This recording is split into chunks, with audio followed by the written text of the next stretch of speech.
Vote आपका right है, आप अपना पसंदीदा जो भी आपका कैंडिडेट है आप उनको वोट दीजिए। और इसलिए कि देखिए वोट अगर नहीं दीजिएगा और बाद में आप शिकायत कीजिएगा कि हमारा सरकार नहीं सुन रहा है, ये नहीं हो रहा, तो भैया आप वोट अगर दीजिएगा तब तो होगा, तब आपको राइट है बोलने का। आप ज़्यादा से ज़्यादा वोट की तादाद में वोट दीजिए, घर से बाहर निकलिए, और एक चीज़ जरूर याद रखिएगा कि किसी का बहकावे में बिल्कुल ना आए आप। आपको वोट किसी की कोई बोलेगा कि भैया गरीब आदमी उनको भी लोग 500 देंगे, 1000 देंगे, आपको इसमें नहीं आना है। एक 500 रुपये एक बिरयानी के चक्कर में आपको नहीं आना है। ये बिरयानी एक 500 में खाली का पता चलेगा, लेकिन देश की भविष्य की बात नहीं। मोहतरम नाज़रीन, आप देख रहे हैं सरफराज सिलसिला, मैं हूं महबूब रज़ा सिद्दीकी। इलेक्शन का 7वां चरण का समझिए कि मामला कंप्लीट हो चुका है, प्रचार प्रसार खत्म हो चुका है, बस आप वोट देना बाकी है। कल का आखिरी दिन है, कल जो है इंतजार की घड़ी है, कैंडिडेट के दरमियान तजस्सुस बरकरार है, क्या होगा नहीं होगा। फर्स्ट को समझिए कि आखिरी चरण का इलेक्शन होना है 1 जून को, उसके बाद शाम से ही एग्जिट पोल का आना शुरू हो जाएगा।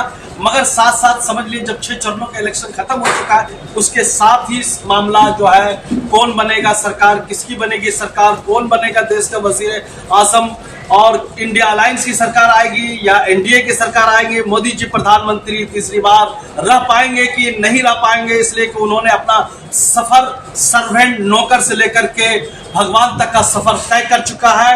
ऐसी सूरत हाल में मैं आपको रूबरू करवाने जा रहा हूँ जनाब अशरफ हैदर साहब का, जो खास सोशल एक्टिविस्ट है कलकत्ता बंगाल के, और काफी मुस्लिम इदारे और नन मुस्लिम इदारों से जुड़े हुए हैं, तमाम समाजी इदारों से। चलिए उनसे हम बातें करते हैं कि 6ठे चरण का इलेक्शन कंप्लीट हो चुका है, 7वें का भी कलकत्ता का समझिए कि मामला प्रचार प्रसार खत्म हो चुका है। ऐसी सूरत हाल में कलकत्ता के वोटरों के दरमियान, मगरबी बंगाल के वोटरों और बिहार और जहां जहां भी यूपी वगैरह के दरमियान 57 सीटों का इलेक्शन होना बाकी है, क्या लग रहा है, क्या देख रहे हैं? सभी ने तो हवाई फायरिंग कर चुकी है, अब की बार हमारी ही सरकार बनेगी, क्या कहते हैं इसके बारे में जनाब अशरफ हैदर साहब? देखिए, सबसे पहले अभी जैसा कि आप महबूब साहब ने कहा है कि 57 सीटें बाकी है और ये आखिरी चरण का वोट है, ये लास्ट हो जाएगा, इसके बाद एग्जिट पोल आएगा, सब आएगा और किसकी सरकार बनेगी ये तो आपको पता चल जाएगा। लेकिन सबसे पहले मैं ये बताना चाहता हूँ कि जहाँ पे भी वोट बाकी है, आप लोग तमाम लोग जितने भी यहाँ के हिंदुस्तान में जिस कोने में भी जहाँ जहाँ इलेक्शन है, आप लोग काफ़ी तादाद से वोट दिए, सब आदमी को वोट देना चाहिए। इसलिए देखिए वोट आपका राइट है, आप अपना पसंदीदा जो भी आपका कैंडिडेट है आप उनको वोट दीजिए। और इसलिए कि देखिए वोट अगर नहीं दीजिएगा और बाद में आप शिकायत कीजिएगा कि हमारा सरकार नहीं सुन रहा है, ये नहीं हो रहा, तो भैया आप वोट अगर दीजिएगा तब तो होगा, तब आपको राइट है बोलने का। आप ज़्यादा से ज़्यादा वोट की तादाद में वोट दीजिए, घर से बाहर निकलिए, और एक चीज़ जरूर याद रखिएगा कि किसी का बहकावे में बिल्कुल ना आए आप। आपको वोट किसी की कोई बोलेगा कि भैया गरीब आदमी उनको भी लोग 500 देंगे, 1000 देंगे, आपको इसमें नहीं आना है। एक 500 रुपये एक बिरयानी के चक्कर में आपको नहीं आना है। ये बिरयानी एक 500 में खाली का पता चलेगा, लेकिन देश की भविष्य की बात नहीं। कौन आ रहा है इसको सोचना है, कौन सही आपके लिए काम कर सकता है उसके लिए सोचना है। तो सबसे पहले मैं यही बोलूँगा कि जितने लोग हैं ज़्यादा से ज़्यादा वोट चलाएगा। अशरफ हैदर साहब, इस बार का जो इलेक्शन था वो सबसे लॉन्ग पीरियड, सबसे लंबे दिनों तक चला, और बार बार जो है इंडिया गठबंधन की अलायंस की टीमें है या अपोजिशन की टीमें है और भी दीगर। इस बार का जो इलेक्शन है बहुत ही अलग है, सबसे अलग है, सबसे खास है। क्यों है? डायरेक्ट इस सवाल का जवाब लेता है अशरफ हैदर साहब से। देखिए, जैसे कि आपको पता है कि ये इलेक्शन कम से कम 2 महीने के करीब चला है।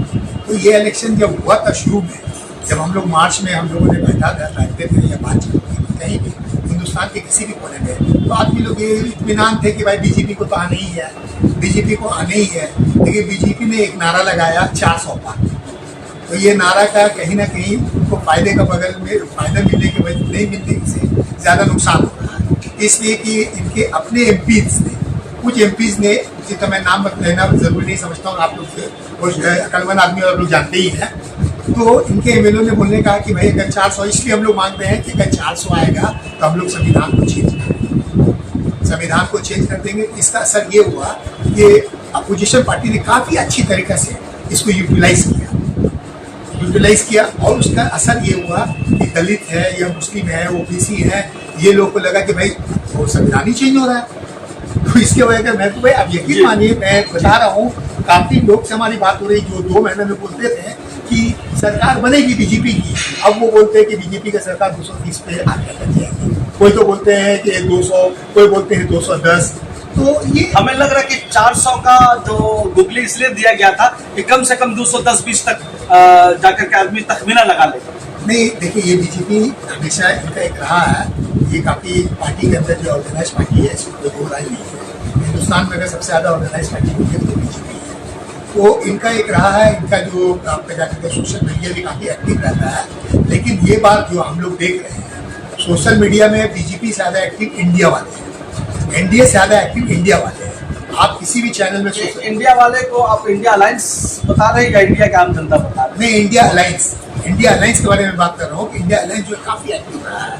और देखिए, ये इलेक्शन जो है, जैसे कि मैंने बताया पहले ही कि ये इलेक्शन जो 2019 में हुआ था, ये कहीं ना कहीं सर्जिकल स्ट्राइक जो हुआ था, पुलवामा का मामला हुआ था, बालाकोट और पुलवामा का, तो पूरा पर्दा ओपन कर दिया। ये एक नेशनल इशूज था। लोग को लग रहा था कि नहीं भाई, ये बीजेपी को वोट नहीं दे रही, हम अपने आप को जीत यहाँ पे मजबूत कर रहे हैं। लेकिन अभी ऐसा कुछ भी नहीं है। यहाँ पे देखिए, एंटी इनकम्बेंसी बहुत ज़्यादा है बीजेपी एमपीओ के खिलाफ, इसलिए कि जो एमपी जीत करके गए थे, चाहे वो यूपी से हो, गुजरात से हो, महाराष्ट्र, कहीं से भी बहुत जगह से देखिएगा, इनका ये कहीं ना कहीं इसके खिलाफ एक लहर आवाम के अंदर है। इनका भी इनको जो है सजा भुगतना पड़ेगा। अशरफ हैदर साहब, जैसे इलेक्शन स्टार्टिंग से स्टार्ट हुआ, जो इस बार के इलेक्शन में जिस किस्म के ज़बानें भाषाएं का इस्तेमाल हुआ, देश की आज़ादी के बाद कभी भी इस किस्म का इस्तेमाल नहीं हुआ। देश के वजीर आजम साहब बोल रहे हैं मंगलसूत्र, आप इन्हें वोट दोगे तो समझिए कि आपके मंगलसूत्र छीन लिया जाएगा, और बता रहे हैं कि आपको रास्ते के बाहर नमाज पढ़ने नहीं जाएगा, और बता दे रहा अगर इन्हें इंडिया अलायंस को वोट दोगे तो इलेक्ट्रिसिटी काट लिया जाएगा, आपका पानी का लाइन का काट दिया जाएगा। और बात तो यहाँ तक हद हो गई कि वजीर आजम देश के प्राइम मिनिस्टर साहब बोल रहे हैं गुजरात तक पहुँच गए। आपको नहीं लगता है कि दुनिया के सबसे बड़ी जमहूरी मुल्क में इलेक्शन चल रहा है, और कहीं ना कहीं पूरी दुनिया में प्रधानमंत्री के जबान से जब इस किस्म की बातें निकल रही है, तो कहीं ना कहीं हिंदुस्तान की जो तस्वीरें हैं, हिंदुस्तान का जो इमेज है, वो कहीं ना कहीं नहीं लग रहा कि हेम्पर हो रहा है? नहीं, ये बिल्कुल हो रहा है। देखिए, दुनिया का सबसे डेमोक्रेसी कंट्री हमारा इंडिया। आज इस कंट्री में इतनी बड़ी डेमोक्रेसी कंट्री में वोट हो रहा है, और नरेंद्र मोदी जो है वो प्राइम मिनिस्टर हैं हिंदुस्तान के, इंडिया के। वो प्राइम मिनिस्टर किसी पार्टी के नहीं है, पूरे तो पार्टी के तो वो है ही है, लेकिन ये प्राइम मिनिस्टर जो किसी पार्टी के नहीं, वो सभी के हैं। बिल्कुल सही। बंगाली, क्रिश्चियन जो भी हैं, देश में जो रहते हैं पूरे हिंदुस्तान के हैं, तो उनको कम से कम ये शोभा नहीं देता है। आप एक प्रधानमंत्री हैं, आपका एक वकार है, भैया वकार है, हिंदुस्तान के प्राइम मिनिस्टर है। आज हिंदुस्तान पूरी दुनिया में दबदबा बनाए रखा हुआ है, आप उसके प्रधानमंत्री हैं, और आप एक प्रधानमंत्री होकर इस तरह का बात करते हैं, जो कि मेरे नज़र से बहुत ही क्या बोले, इसको गिरा हुआ बात है। आप अगर बात कीजिएगा कि भैया मंगलसूत्र कौन सी नहीं, क्या 60 साल इससे पहले कांग्रेस का सरकार नहीं रहा, तो आप उसने क्या आपका मंगलसूत्र छिप लिया, आपका क्या वोटिंग राइट खत्म कर दिया, आपका इलेक्ट्रिसिटी बाल काट दिया? देखिए, हम लोग किसी पार्टी से नहीं है, कांग्रेस से नहीं, हम लोग एक आवाम के बीच में रह के काम करते हैं। लेकिन अगर कांग्रेस वाले भी ये बात करें तो मैं उनके खिलाफ भी यही बोलूंगा। बिल्कुल, चाहे वो राहुल गांधी बोलेंगे तो मैं उनके खिलाफ भी यही बोलूंगा कि भाई आप इस तरह का गुमान कर रहे हैं, आपको सूट नहीं देता है, ये शोभा नहीं देता है। तो नरेंद्र मोदी ने जिस तरह का भाषण इस्तेमाल किया है, मैं बहुत बात करता हूँ।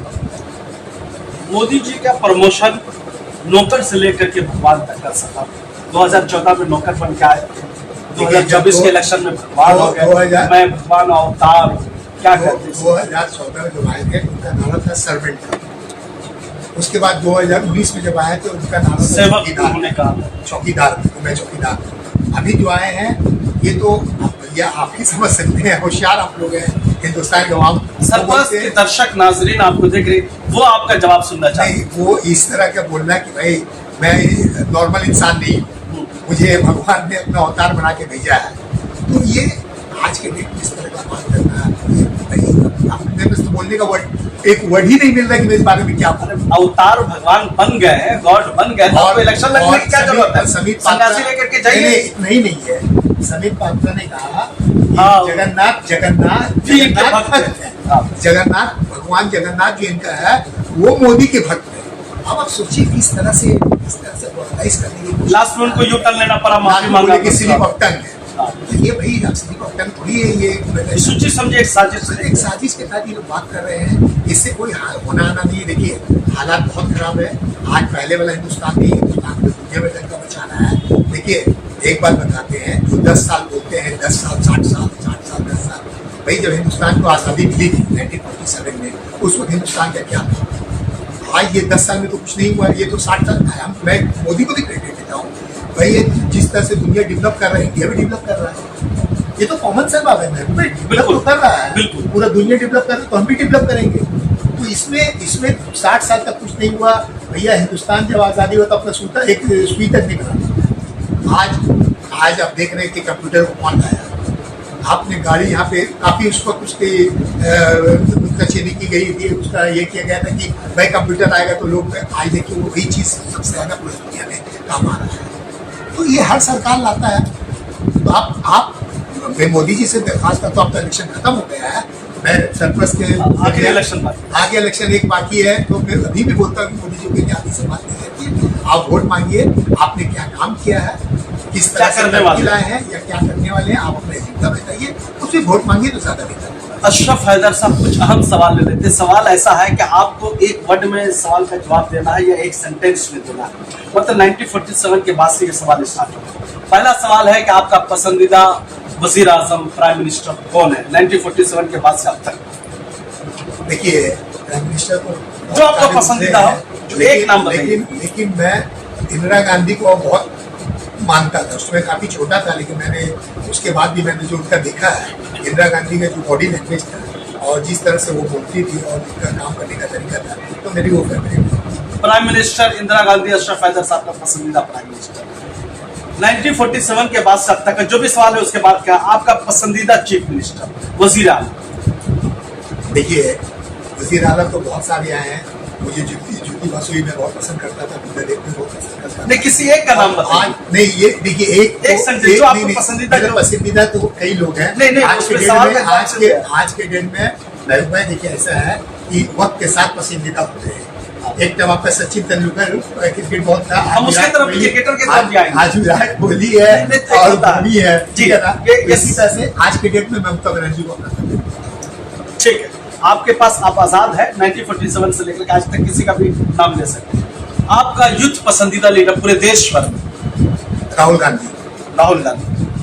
आपका पसंदीदा कोई ऐसा एमपी जिसने बहुत ज्यादा काम किया हो, वो अब है या नहीं है, जिसको आप सैल्यूट कर सकते हैं कि वाकई में एमपी आके बहुत काम किया देश?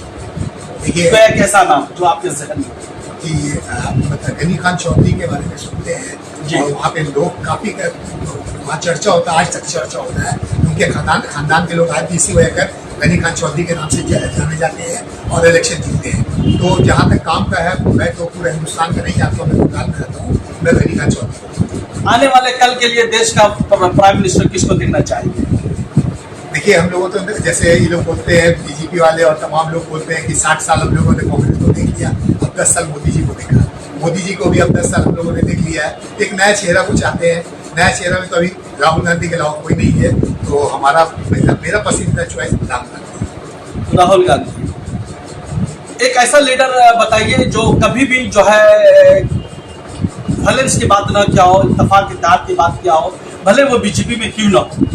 अगर समझ लीजिए बीजेपी से अगर चुनना हो तो कौन सा आप लीडर को, मिनिस्टर हो या एमपी एमएलए को चुनना चाहेंगे उसके चीफ मिनिस्टर को, जो कभी भी वायलेंस की बात ना किया, हिंदू मुस्लिम को लड़ाने की बात का, मतलब मुत्तहिद होकर लड़ने की बात किया? नहीं, मैं सवाल आपसे फिर से पूछना चाह रहा हूँ। आपने सवाल ये किया कि बीजेपी से अगर कोई आना चाहता है, हाँ, यस, नरेंद्र मोदी के बाद, हाँ, मतलब नहीं पसंदीदा एक ऐसा लीडर हो, मतलब प्रधानमंत्री नहीं, मतलब जो आप जिसने कभी भी लड़ाने उड़ाने की बात नहीं, मतलब देश को एक साथ। इसमें मैं नितिन गडकरी को मानता हूँ।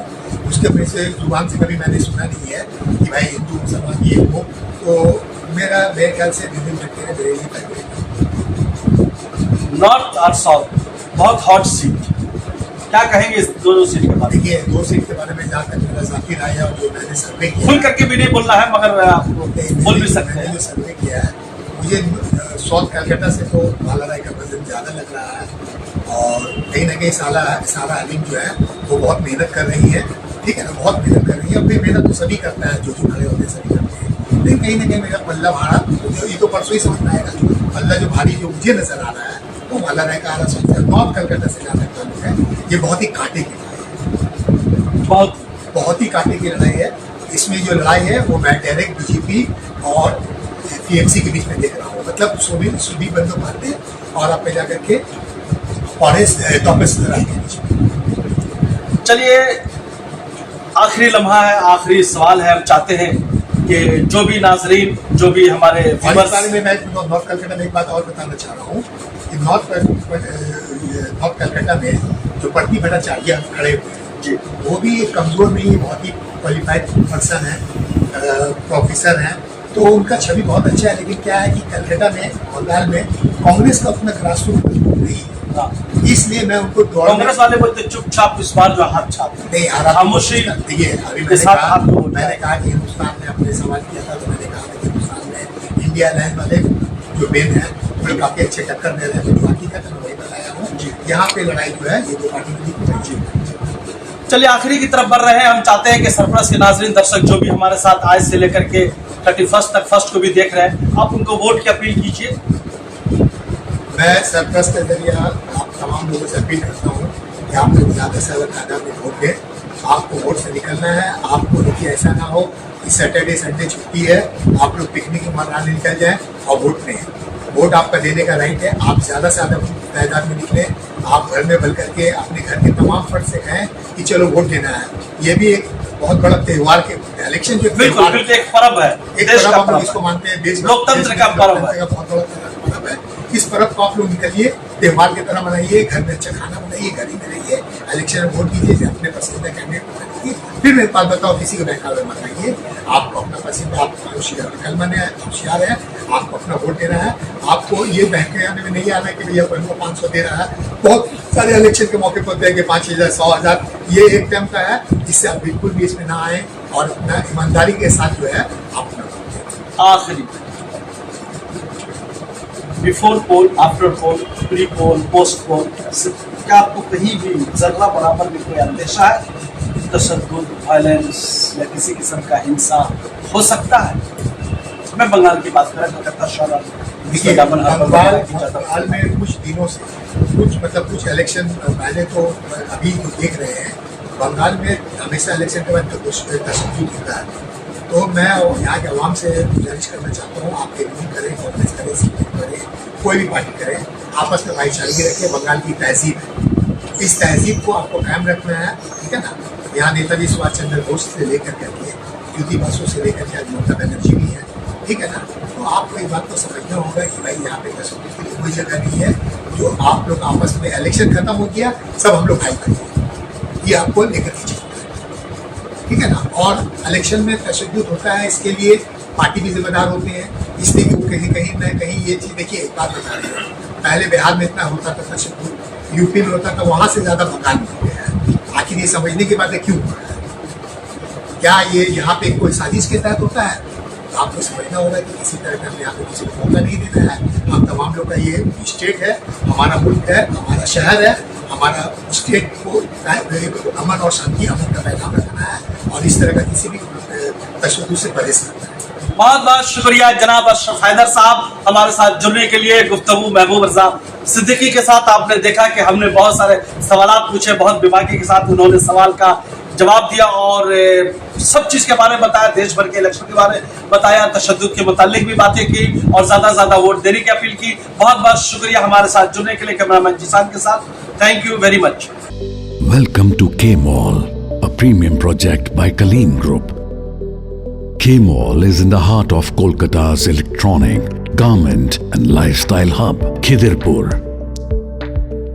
K-Mall, which is designed as a world-class mall, is the outcome of endless effort of our experts, combined with modern superb techniques and new age design. Book now